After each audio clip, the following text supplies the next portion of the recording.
Imagine you're standing 150,000 years ago. You see a predator. You can't speak. The person next to you can't speak. But somehow, you both know exactly what to do. No words, no plan, no discussion, just a glance, a shift in posture, a sound that isn't a word. And you move together like you've rehearsed it 100 times. This wasn't magic. It was a communication system so deeply embedded in the human body that it worked faster than language ever could. And we still carry it inside us right now. For at least 200,000 years, this is how humans operated. No language, no words, no sentences, just the body, the face, the eyes, and whatever sounds could be made without a vocabulary to hold them. So how did they do it? How did an entire species coordinate, cooperate, and build the foundations of civilization without a single word? Let's start with what you're doing right now. Even as you listen to these words, your brain is running a second conversation in the background. It's reading the speaker's face. It's tracking posture. It's processing tone, rhythm, and pace. And none of that requires language. This is the system that kept humans alive for 200,000 years before a word was ever spoken.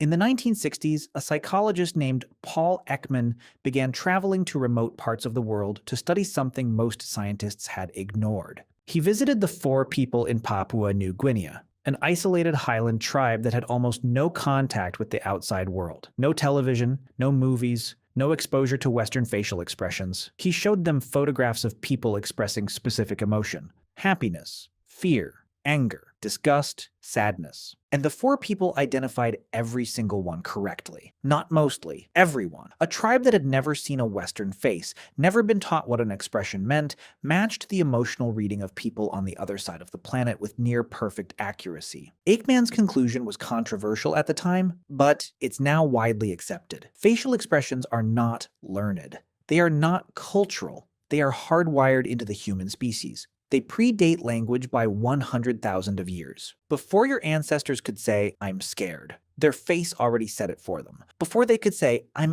angry," their jaw, their brow, their eyes already delivered the message faster and more honestly than any word ever could. But faces were only the beginning. In the 1990s, a team of researchers in Italy made a discovery that changed our understanding of how communication worked before language. They were studying macaque monkeys when they found something unexpected in the brain, a type of neuron that fired not just when the monkey performed an action, but when it watched another monkey perform the same action. They called them mirror neurons. If a monkey reached for a peanut, a specific neuron fired. If it watched another monkey reach for a peanut, the same neuron fired. The observing monkey's brain was literally simulating the action it was watching. It wasn't just seeing, it was experiencing. Later research found that humans have a far more advanced mirror neuron system than any other primate. When you watch someone pick up a cup, the motor areas of your brain activate as if you're picking it up yourself. When you see someone cry, the emotional areas of your brain respond as if you're the one crying.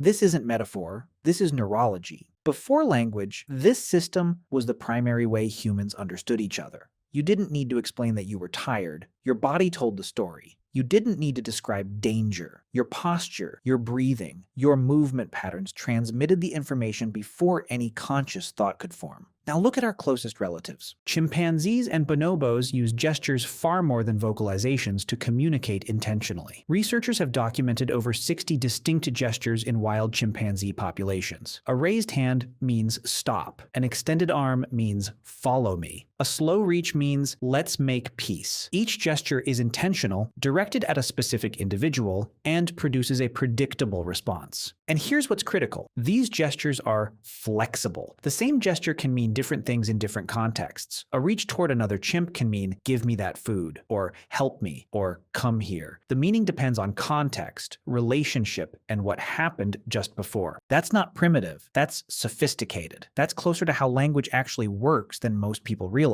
Now think about what this means for early humans. And we don't have to guess. We can still see it happening. Anthropologists studying the Hadza people of Tanzania, one of the last remaining hunter-gatherer groups on Earth, have documented something remarkable. During hunts, Hadza hunters communicate almost entirely through hand signal, eye contact, and subtle body movements. They move through bushland in near silence. A pointed finger directs attention. A flat palm signals means halt. A slow crouch means drop down, something is near. No words. Not because they can't speak, because words would give away their position, and the system works. The Hadza have been hunting this way for longer than any civilization has existed. Anthropologists have observed the same silent coordination among the Juhuansi of the Kalahari, the Martu of Australia, and the Ashe of Paraguay. Different continents, different environments, same system. The pattern shows up everywhere humans hunt together, without the need for verbal instruction. This isn't a relic. This is a living window into how all humans once communicated when it mattered most. Before language, a human hunting party didn't need words to coordinate.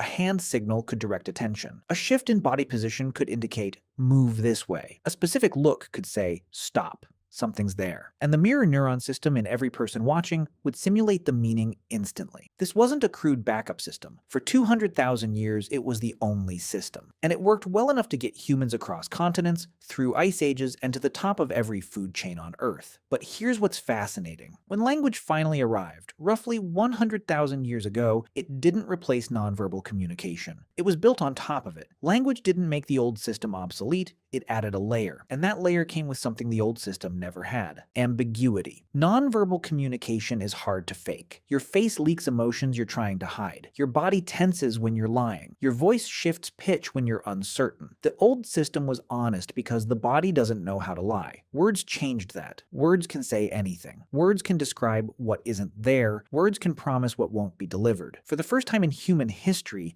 communication could be deliberately deceptive. The old system didn't allow for that. A frightened face cannot pretend to be calm. A tensed body cannot pretend to be relaxed. The body reports what the mind is actually feeling, regardless of what the mouth is asked to say. And for 200,000 years, that honesty was the only option. Every interaction was transparent in a way that no modern conversation is. And here's the part nobody talks about. We didn't just gain language, we lost something. Modern humans are so dependent on words that we've become nearly blind to the communication system running beneath them. Studies show that when verbal and nonverbal signals conflict, humans consistently trust the nonverbal one. Someone says, "I'm fine," with a tight jaw and downcast eyes, and you don't believe the words. You believe the body, because the body is older. The body was first. Babies communicate for over a year before they speak. Blind people gesture even though they've never seen a gesture. People who have never met can instantly read each other's emotional state across a room. The system never went away. We just stopped noticing it. For 200,000 years, your ancestors communicated through something that didn't need a name because there was nothing to compare it to. It was just how humans understood each other. A glance carried paragraphs. A posture carried an argument. A shift in breathing carried an entire emotional history. They didn't need words to know what the person next to them was feeling. They didn't need sentences to move together through a dangerous world. And they didn't need language to build the bonds that kept their species alive. You still carry that system inside you. It's running right now, beneath every word you hear and every word you speak. 200,000 years old. Older than fire, older than tools, older than the first cave painting, older than the first footprint left on a beach that no longer exists. And it has never stopped working. You just forgot it was there.